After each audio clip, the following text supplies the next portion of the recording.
Hey everyone, and welcome to another Rock for a Q video, and this video is kind of in place of a proper full vlog from week commencing 30th of September, so basically the last couple of days of the last day of September into the first week of October.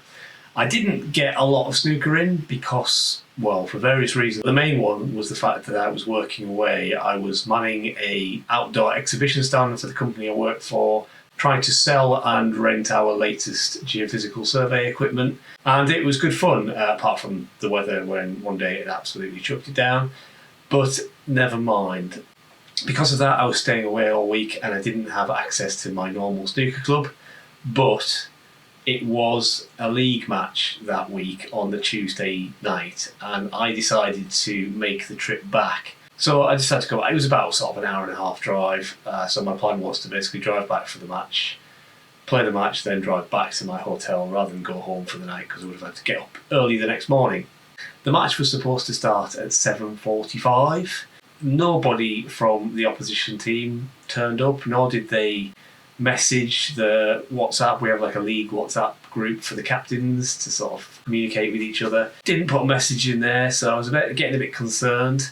Now, there's something a bit quirky about my team in the league in that basically the main league night is Wednesday nights, but because of the sheer number of teams from my club and the fact that we only have 4 tables, a couple of the teams play their home matches on a Tuesday night, not the normal Wednesday, and that is the case for my team.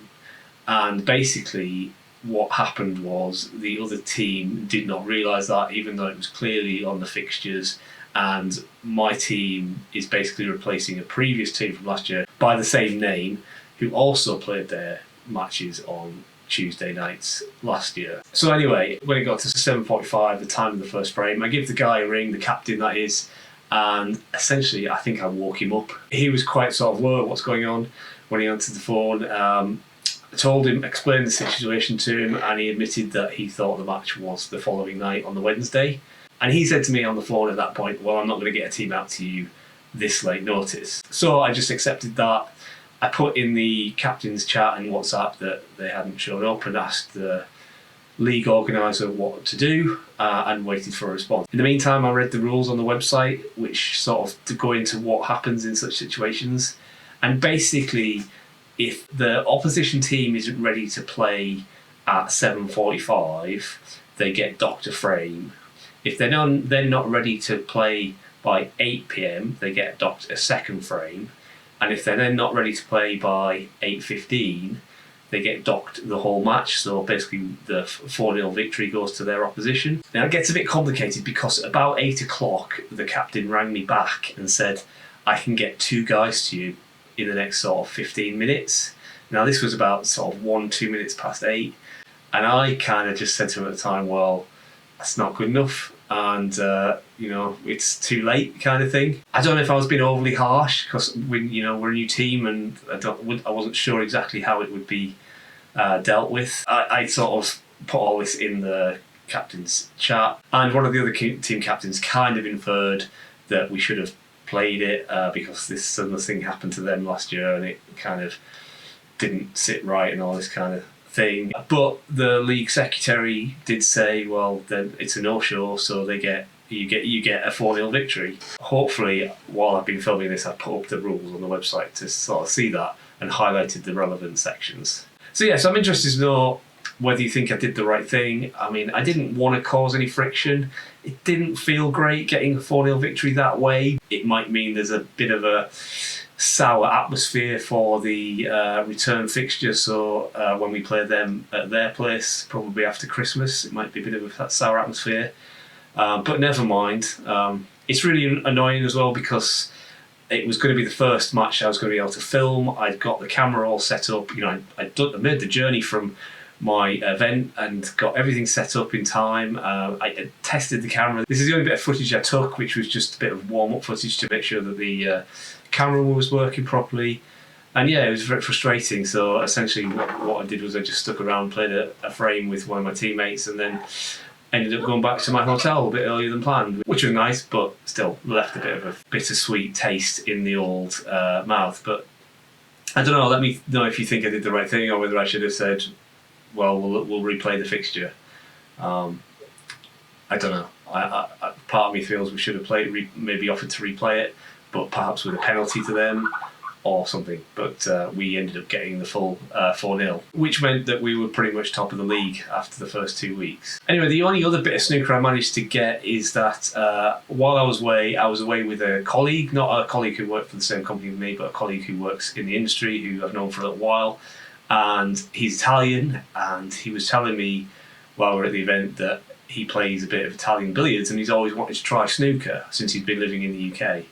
So I had a look on Google Maps, and I also put a thread on one of the amateur snooker groups on Facebook asking where was good to play. We were staying near Leamington Spa, Royal Leamington Spa, and I asked on the Facebook user group where it was good to play, and some people suggested this Frames snooker club in Leamington Spa. So rather than sit in a hotel bar for the evening and just chat, we decided to go play a couple of frames of snooker. Now, I did film a fair bit of this, but I couldn't set my camera up properly, so it's sort of a bit weird, sort of low angle side camera footage. So I'm not going to show a huge amount of it, just going to show a couple of good shots. Now, Walter, who was the colleague I was with, clearly had never played snooker before, but could also strike the ball pretty well and made some pretty decent shots. So, you know, he did actually pretty well. I mean, played 2 frames. I wasn't sure how good he was going to be, so I gave him a 21-point head start in the first frame, and the first frame was actually fairly close. I think I won it by sort of 15-20 points in the end. So in the next frame I gave him a 35 head start, I think it was.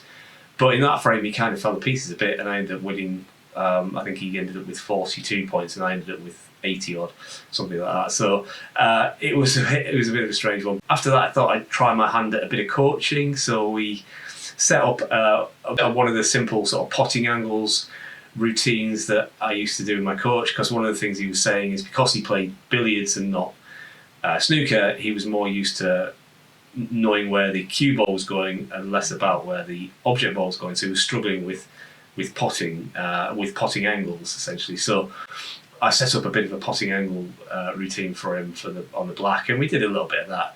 And yeah, he managed to get a few pots in, and hopefully in the future we'll play again. And I mentioned it to my boss, who had a good laugh about it, and he said, well, next time we're away, let's go play some snooker. So hopefully there'll be a bit more of random colleagues playing snooker on this vlog in the future. Anyway, that's pretty much all I've got for this video. It's a bit of a weird one, but I wanted to get something out there just so there wasn't a gap. And also I promised Walter that I'd put a video up about his exploits into snooker. So Walter, I hope you enjoyed it. And if you also enjoyed it, please do give it a thumbs up and hit the like button, which helps the video find a wider audience. Also, if you like this kind of content, this sort of vlog style, snookery kind of content, I don't think you'll find it many other places. So please do consider hitting the subscribe button on my channel. But I will see you next week, or sometime soon anyway, for the next vlog, which will contain 2 full matches, including my first match that I managed to film with my league team, although it's actually a cup match. So I hope you enjoy that. Anyway, catch you later.